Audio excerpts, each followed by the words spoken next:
इस देश के अंदर अपने आप को स्वतंत्र मानते हैं और कहीं न कहीं कम ज़्यादा महसूस भी करते हैं कि उन्हीं का योगदान है कि हम लोग आज इस स्थिति में हैं।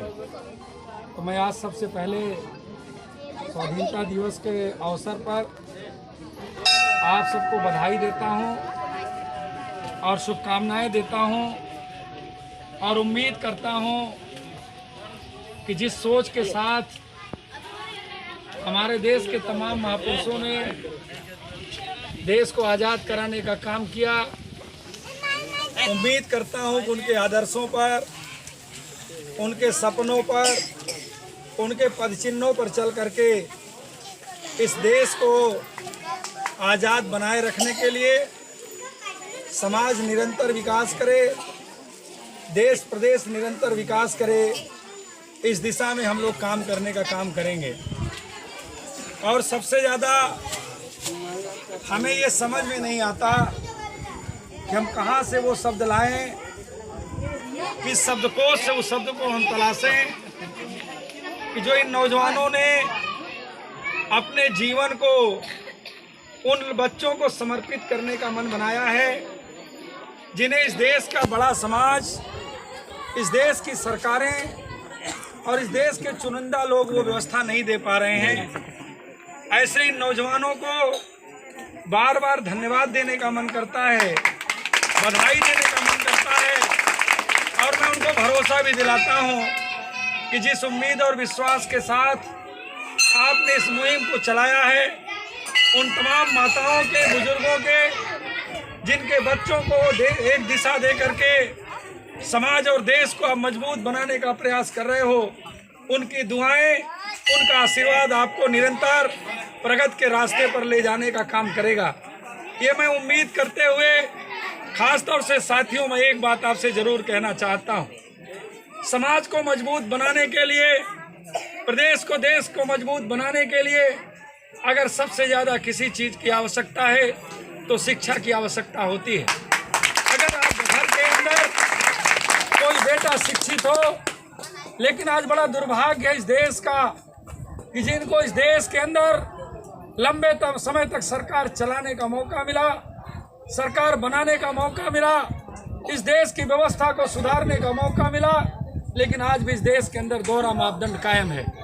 एक तरफ तो एक बेटा एसी के अंदर पढ़ता है, दूसरी तरफ हमारे तमाम नौजवान जो पढ़ने लिखने के बाद, अपनी गरीबी को महसूस करने के बाद, उन तमाम गांव के गरीब परिवार में पलने वाले बच्चों को अपना योगदान दे करके समाज से मुख्य धारा जोड़ने का काम करते हैं। ऐसे बच्चे पेड़ों के नीचे पढ़कर अपना जीवन यापन कर रहे हैं। बात इसलिए कहना चाहता हूँ कि कहीं न कहीं हमारी आपकी सबकी जिम्मेदारी बढ़ जाती है, हमारी जिम्मेदारी तय हो जाती है कि हमको बच्चे को शिक्षित करने के लिए निश्चित रूप से निरंतर प्रयास करना चाहिए। सम्मानित साथियों, रही बात गरीबी की, मैं आपको एक घटना याद दिलाना चाहता हूं।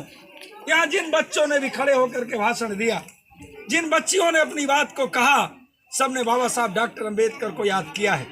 बाबा साहब डॉक्टर अंबेडकर को याद करने के पीछे मैं आपको याद दिलाना चाहता हूं, यहाँ हमारा जो भी परिवार बैठा है, बाबा साहब की कलम की दी हुई ताकत से आपको इतनी क्षमता मिली है, इतना भरोसा मिला है कि आज आप अपने बच्चे के स्कूल में भेज सकते हो। लेकिन याद दिलाना चाहता हूं कि जिस बेटे ने आपको कलम की ताकत दिया, जिस बेटे ने आपको व्यवस्था दिया, जिस बेटे ने संविधान देकर के इस देश की व्यवस्था को बदलने का प्रयास किया, उस बेटे को कभी स्कूल में पढ़ने नहीं दिया गया, उस बेटे को कभी स्कूल में बैठने नहीं दिया गया।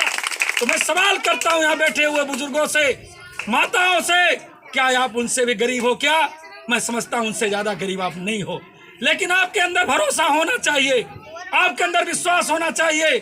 अगर गरीब के घर में पैदा होकर के बाबा साहब डॉक्टर अंबेडकर देश ही नहीं दुनिया को दिशा दे सकते हैं, तो आप भी अपने घर के अंदर बाबा साहब डॉक्टर अंबेडकर पैदा कर सकते हो और देश और दुनिया को दिशा दे सकते हो।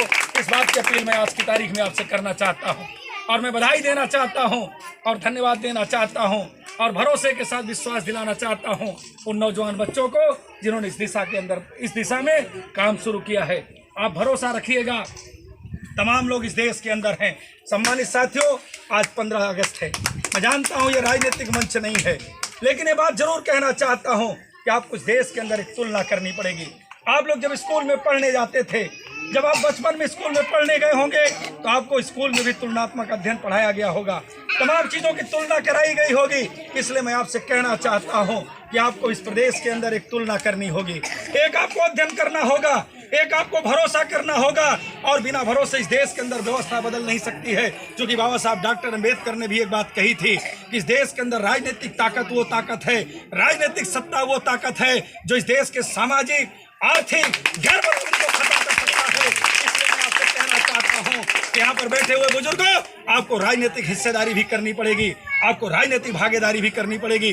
उस राजनीतिक भागीदारी के लिए इस देश के अंदर तमाम राजनीतिक दल हैं, उसमें एक राजनीतिक दल हम लोग भी चल करके आते हैं। हम लोग आदरणीय अखिलेश यादव जी को नेता मानते हैं, और हम लोगों को जब भी अवसर मिला है, मैं उनके बारे में तारीफ नहीं करना चाहता हूं, न मैं उनसे कहना चाहता हूं कि मेरे कहने पर उनकी बात को मान लेना, लेकिन इतना जरूर कहना चाहता हूं कि जब भी उनको मौका मिला है, उन्होंने गाँव की आवाज़ को बुलंद करने का काम किया है,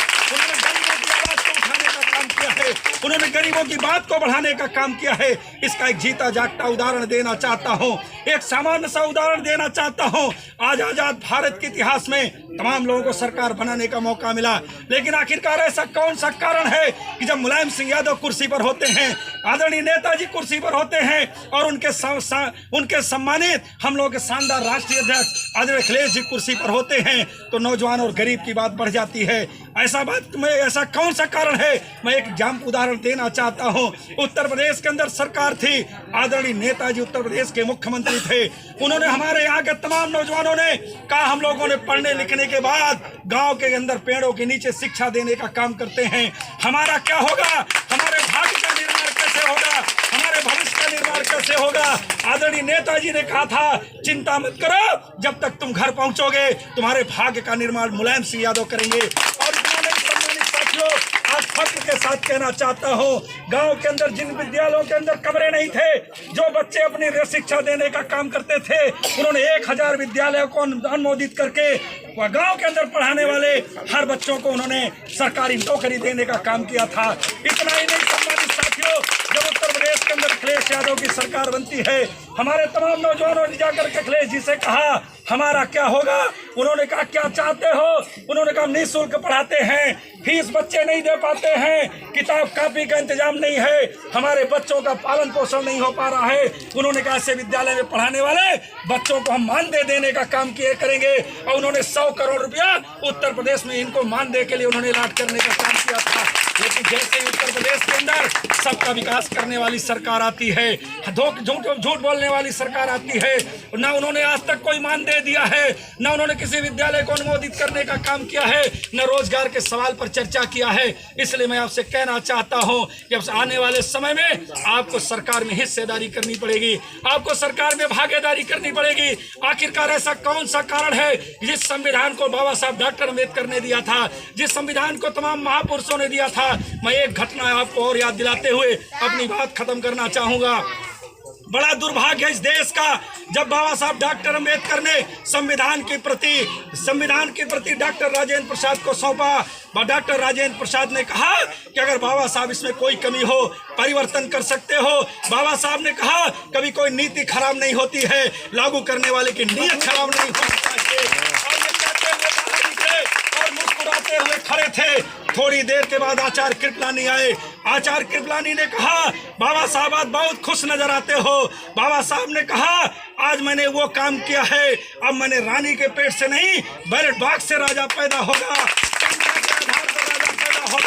शिक्षा के आधार पर राजा पैदा होगा। उस समय इस देश के कांग्रेस के नेता ने कहा था, अंबेडकर मत खुश हो, जिस समाज पर तुम भरोसा करते हो इसको 100 साल तक हम खरीद कर सत्ता चलाएंगे।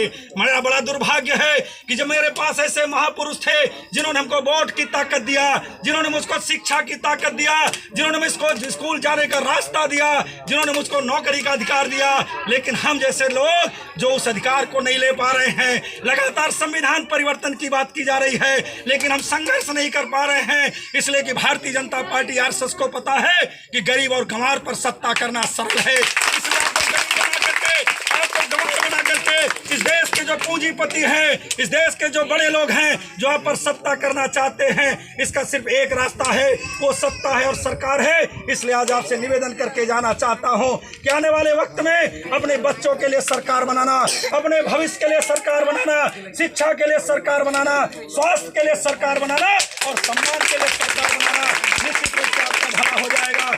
इन नौजवान साथियों को बधाई देते हुए, आपको धन्यवाद देते हुए, इन बच्चों पर आपने भरोसा किया है और अपने बेटों को आपने इन लोगों को सौंपने का काम किया है, इसलिए मैं आपका स्वागत करता हूं, आपको अभिनंदन करता हूं और भरोसा दिलाता हूं हम जिस लायक हैं, तन से मन से और जिस भी तरह से हम आप समझेंगे, हम आपके साथ रात दिन आपके साथ सहयोग से जुड़कर काम करने का काम करेंगे।